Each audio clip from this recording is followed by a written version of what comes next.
Public schools in Fairfax County, Virginia are preparing to include gender identity in its curriculum for grades 7 through 12. The family life education lessons will include teachings on heterosexual, homosexual, bisexual, and transgender identity.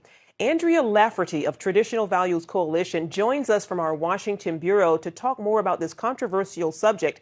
Andrea, thanks for joining us. It's great to be with you. Thank you. First of all, tell us about this curriculum and the motivation behind it. Well, it's interesting. The school board voted earlier in May to add gender identity. It's not a part of the state law. It's not a part of the state school board instruction, but they've decided to add it against the will of many of the parents. And so now what we're dealing with is a vote on the family life education. Now, while we're talking specifically about Fairfax, I think it's important for people to understand this is happening across the country.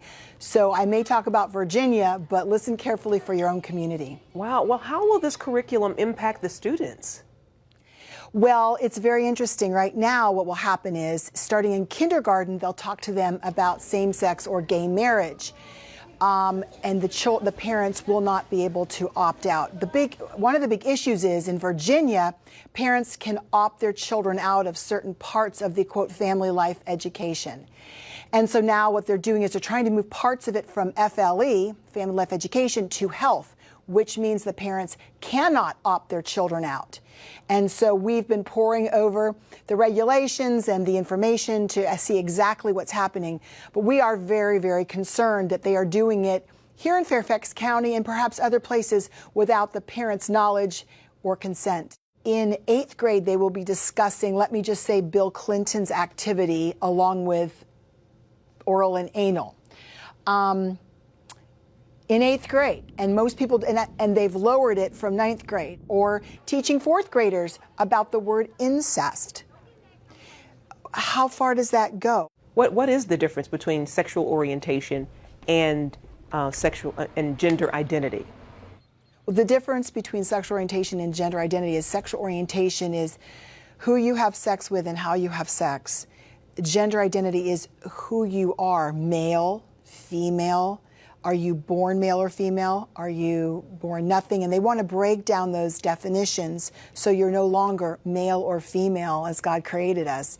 You're one of 52, quote, genders, or one of 100 and something genders, depending on who you talk to. It is not clear, and it is not a part of our normal cultural discussion. I don't even think it's a part of discussion in France or other European countries.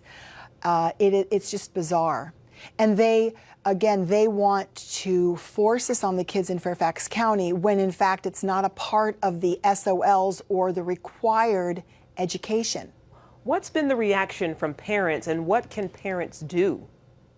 Well, in Fairfax County, it was interesting because the night of the vote on gender identity, the police, they hired a special police force, security. They actually locked 200 parents out so they couldn't get in, even though there was standing room in the back. Parents need to be very engaged. Parents need to know what is going on in their local communities. Read anything that's passed. Find out what they're teaching your kids under the guise of health, under the guise of PE or social studies or biology or family life. We're seeing just an onslaught. This thing is snowballing. And so we would just encourage you to protect your children and know what they're being taught. Has the Obama administration played any role in encouraging public schools to adopt this sort of curriculum? Well, that is another very good question. Actually, encourage isn't maybe the word.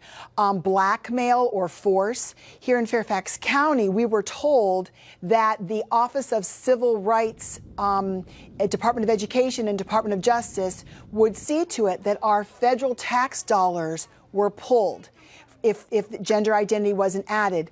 What that means is those monies that are meant to help educate and provide for poor children that may be going without meals, that funding would be taken. So here we hear all this outcry about Republicans are, not looking out for kids, when in fact, when the president and his allies want to push this gender identity agenda, they don't care about poor children.